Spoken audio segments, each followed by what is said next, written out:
Bagnaia intratable en casa. Acosta domina en territorio arbolino. Holgado se desmarca en Moto 3. ¿Conseguirá Márquez romper su mala racha en su circuito talismán? Soy Alberto Sánchez y esto es Race Through.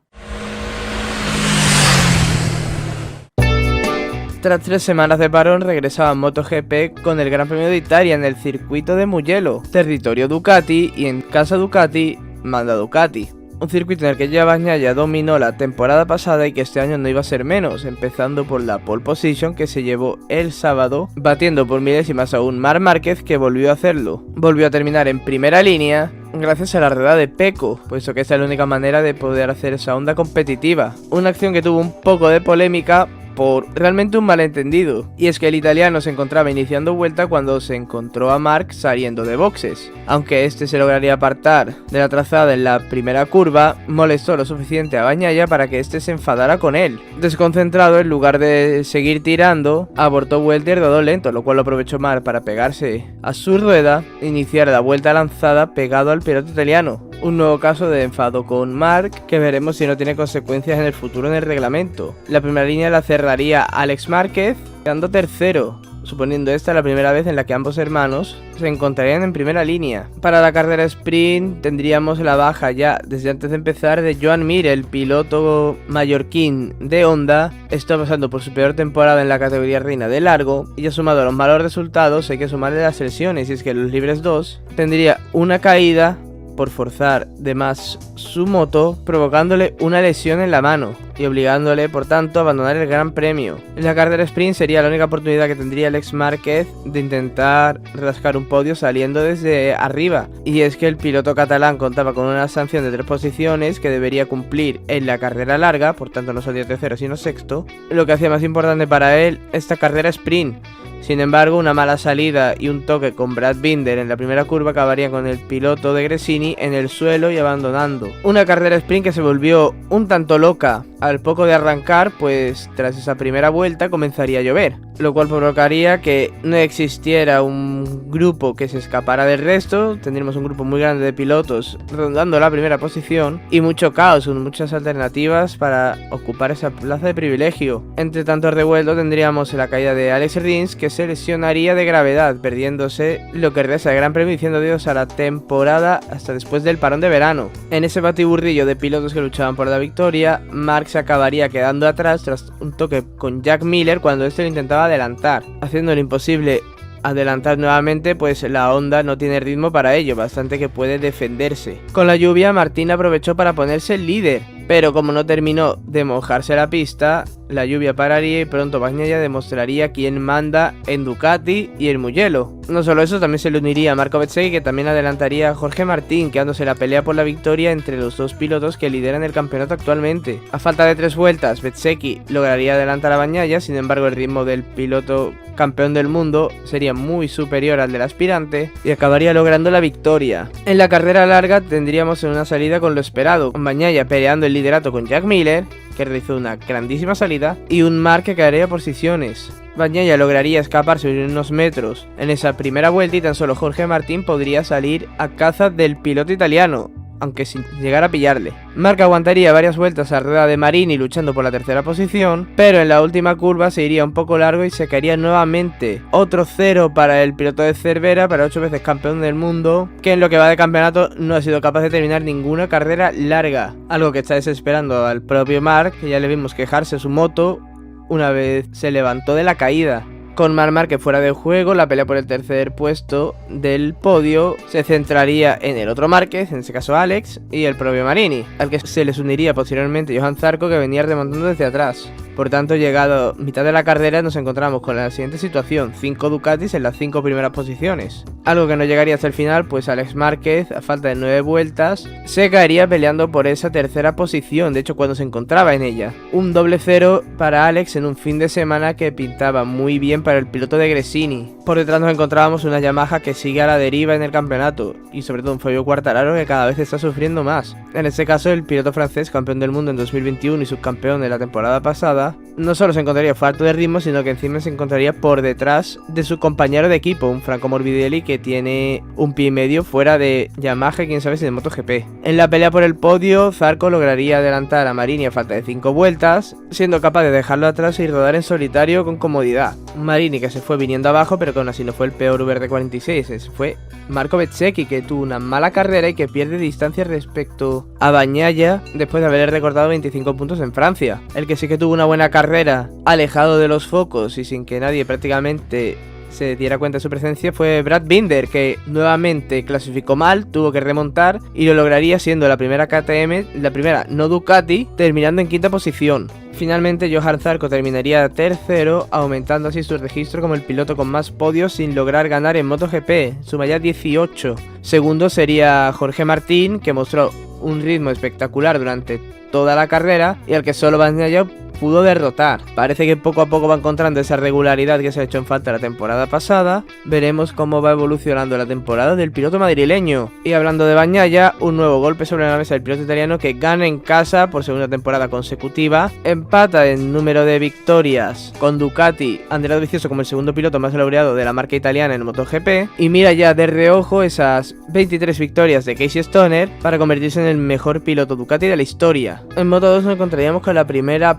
pole de la temporada para un Aron Canet que, a pesar de no estar destacando mucho esta temporada como lo hiciera la pasada, aún se encuentra aspirando al título. Y es que el de Corbera necesita reivindicarse para que su nombre sea tenido en cuenta. En esta ocasión tuvimos una salida accidentada con una caída de Fermín Aldeguer en la curva 1 que acabaría arrastrando a Darren Binder, que volvía de lesión, y a Jeremy Alcoba. Canet, que como ya he dicho antes necesitaba reivindicarse, no sería capaz de mantener esa primera posición más allá de la primera vuelta, beneficiándose de ello un Pedro Acosta que se escaparía rápidamente. Entre esas peleas en las posiciones de cabeza tendríamos un toque de Alonso López con Sam Lowes cuando intentaba adelantar al piloto británico, acabando con este en el suelo, razón por la cual el piloto madrileño sería sancionado con una long lap. Con el ritmo que tenía parecía que esa long lap podía ser simplemente un mero trámite, sin embargo el piloto de Bosco Oscuro cometería un error al realizarla yéndose largo y acabando por la grava. Y es que la norma es clara, si no haces correctamente la long lap, aunque pierdas más tiempo del que deberías haber perdido al hacerla correctamente, tienes que volver a repetirla. Esto condenaría definitivamente las opciones de podio del piloto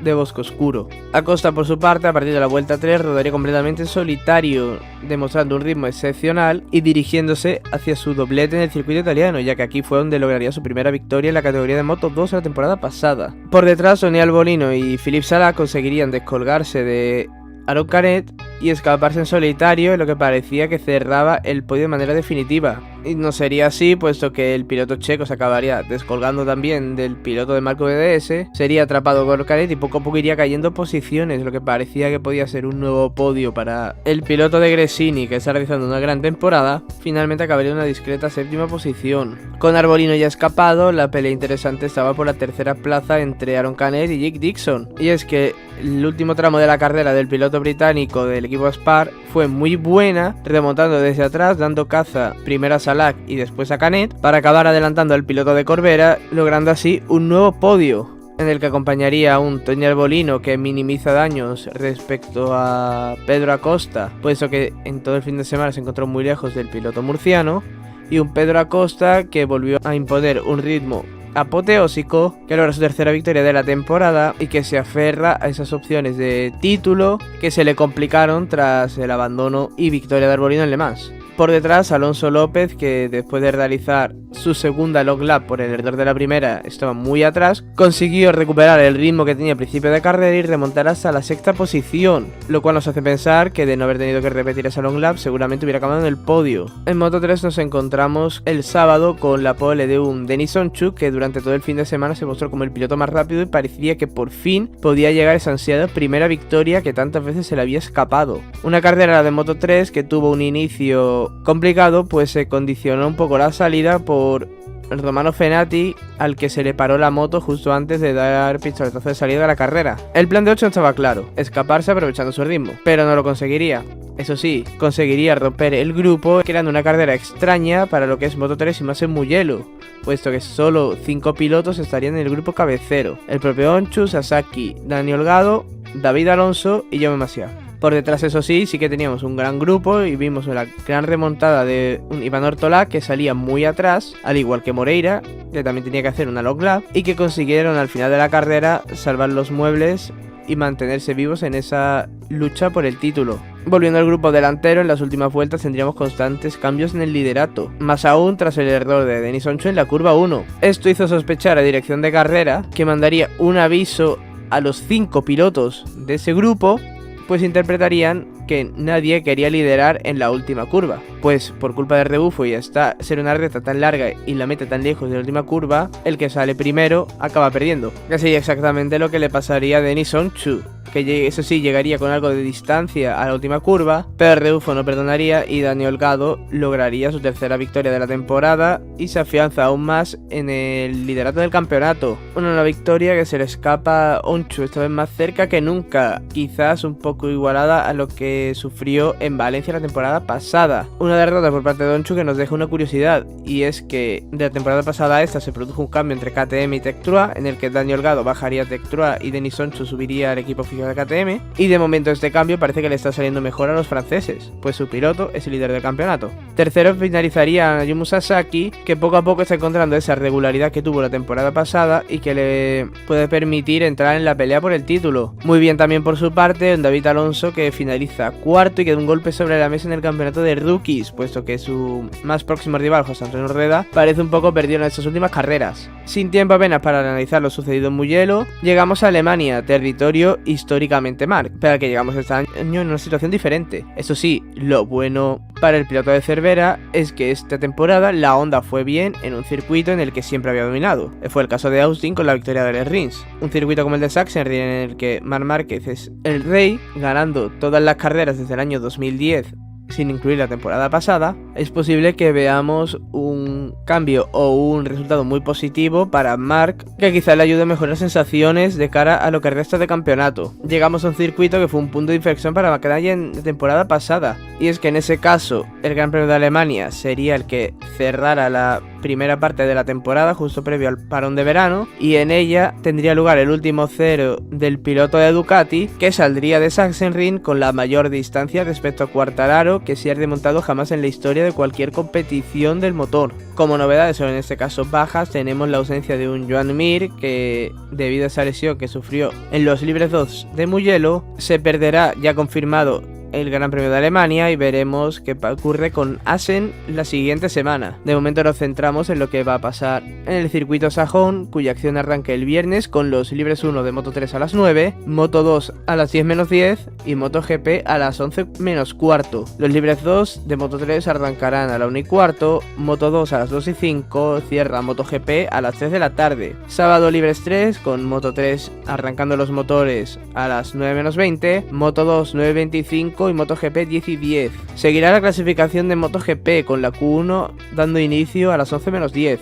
Seguirá Moto 3 con su Q1 a la 1 menos 10 y Moto 2 a las 2 menos cuarto. Por último cerrará la acción el sábado la carrera sprint de MotoGP a las 3 de la tarde. El domingo warm-up de la categoría reina a las 10 menos cuarto. Seguirá la carrera de Moto 3 a las 11, Moto 2 a las 12 y cuarto y como broche final MotoGP a las 2 de la tarde. Circuito totalmente distinto a lo que hemos visto recientemente en Mugello, en el que veremos que es capaz de hacer un Marc Márquez, que ya se ha mostrado amo y señor del circuito alemán, que veremos si su Honda le permite seguir dominando como ha hecho hasta ahora.